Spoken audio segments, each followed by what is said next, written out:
Man huwa Usama? Usama bin Zaid di sini adalah nama lengkapnya adalah Usama bin Zaid bin Harith. Beliau adalah sahabat kesayangan Rasulullah sallallahu alaihi wasallam. Penting kita mengenal sahabat perawi ini ya, agar kita memiliki pengetahuan yang benar tentang sahabat-sahabat Rasulullah sallallahu alaihi wasallam. Sebab dengan mengenal para sahabat Nabi, kita mengenal orang-orang yang berjasa melanjutkan estafeta dakwah Rasulullah sallallahu alaihi wasallam. Man huwa Usamah? Nama lengkapnya adalah Usamah bin Zaid bin Harith. Beliau adalah sahabat kesayangan Rasulullah sallallahu alaihi wasallam. Dan beliau adalah sahabat yang istimewa karena Rasulullah sallallahu alaihi wasallam pernah mengangkatnya menjadi panglima perang Syam di usia yang sangat muda. Beliau usia 18 tahun. Padahal di kalangan tentara ada sahabat-sahabat senior seperti sahabat Umar bin Khattab radhiyallahu anhu. Bayangkan Nabi sallallahu alaihi wasallam ketika mengumpulkan para sahabatnya, di sana ada sahabat-sahabat senior, tapi justru pada saat itu Nabi mengangkat salah seorang anak muda yang usianya waktu itu baru 18 tahun, diangkat sebagai panglima perang yang akan diberangkatkan menuju Syam, sementara beliau mengepalai sahabat-sahabat senior. Di dalamnya ada Sayyidina Umar bin Khattab radhiyallahu anhu, manusia terbaik setelah Rasulullah SAW dan Abu Bakar Siddiq radhiyallahu anhu.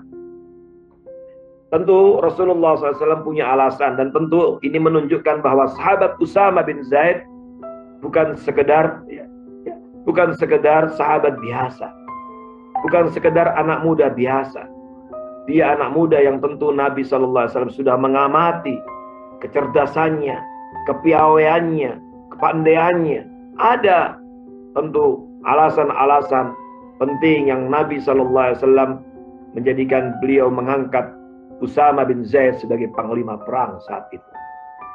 Tapi qadarullah, belum sempat Usama bin Zaid berangkat memimpin perang, Rasulullah SAW dipanggil Allah Subhanahu wa Ta'ala, sehingga program ini sempat terhenti. Dan ketika Abu Bakar As-Siddiq radhiyallahu an menjadi khalifah, maka kemudian Abu Bakar As-Siddiq radhiyallahu an di antara program dalam tanda petik 100 hari pertama kekhilafahannya ketika memimpin pemerintahan saat itu, maka beliau adalah ingin melanjutkan apa yang sudah diputuskan oleh Rasulullah SAW. Pada saat itu tentu manusiawi ada beberapa orang di kalangan sahabat yang kurang setuju. Ada yang kemudian memberikan masukan, mengingat usia Usamah masih muda, tapi Abu Bakar bersikeras. Tentu beliau radhiyallahu punya pertimbangan. Tidak mungkin Rasulullah SAW mengangkat Usamah kecuali karena di balik itu pasti ada hikmah-hikmah tersendiri, pelajaran-pelajaran penting. Maka Abu Bakar radhiyallahu anhu mendengarkan saran dan masukan sebagian sahabat, tetapi beliau tidak ingin membatalkan apa yang sudah diputuskan, apa yang sudah digariskan oleh Rasulullah sallallahu alaihi wasallam, sehingga beliau tetap memberangkatkan pasukan yang dipimpin oleh Usama ini, dan kemudian berangkatlah pasukan ini dan diriwayatkan sampai kepada Balqa, daerah sekitar Yordania sekarang. Dan kemudian sejarah mencatat dengan tinta emas bagaimana pasukan yang dipimpin oleh anak muda yang belia ini, usia 18 ini, kemudian mampu membuka futuhat, membuka lahan-lahan, kemenangan-kemenangan demi kemenangan diraihnya. Bahkan kemudian dari situlah kemudian akhirnya Islam kemudian menyebar ke beberapa benua, termasuk diantaranya sampai ke Eropa Timur.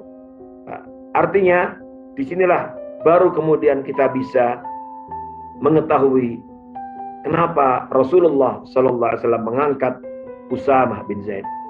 Dari sisi tampilan, beliau adalah sosok sahabat yang berkulit hitam.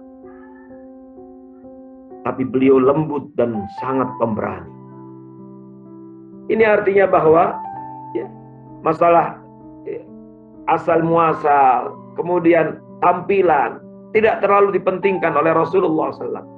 Beliau SAW ketika mengangkat sahabatnya untuk sebuah tugas tertentu, misi tertentu, tentu ada pertimbangan-pertimbangan lain, bukan hanya pada pertimbangan fisik. Kita tahu sebagian sahabat ada yang berkulit hitam, ada yang keturunan Habasyah seperti Bilal bin Rabah dari Habasyah. Ada sebagian sahabat yang dari Romawi, turunan Rom, sahabat Suhaib Ar-Rumi.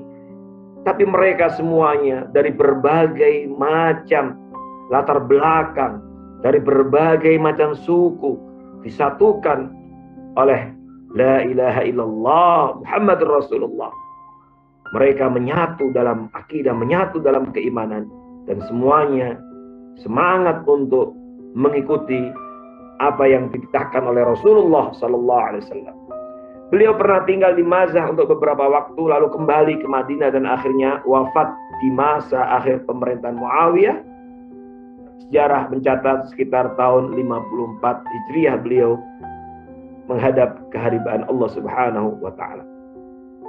Usamah bin Zaid ya, juga tercatat sebagai sahabat yang selain ya, kepiawaiannya dan keberhasilannya memimpin pasukan perang, beliau juga termasuk sahabat yang meriwayatkan beberapa hadis Rasulullah sallallahu alaihi wasallam.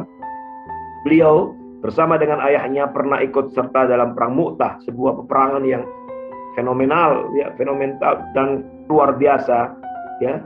Perlu kita baca sejarahnya, dan beliau ini adalah sosok sahabat yang mulia yang telah menorehkan banyak jejak-jejak kebaikan selama hidupnya.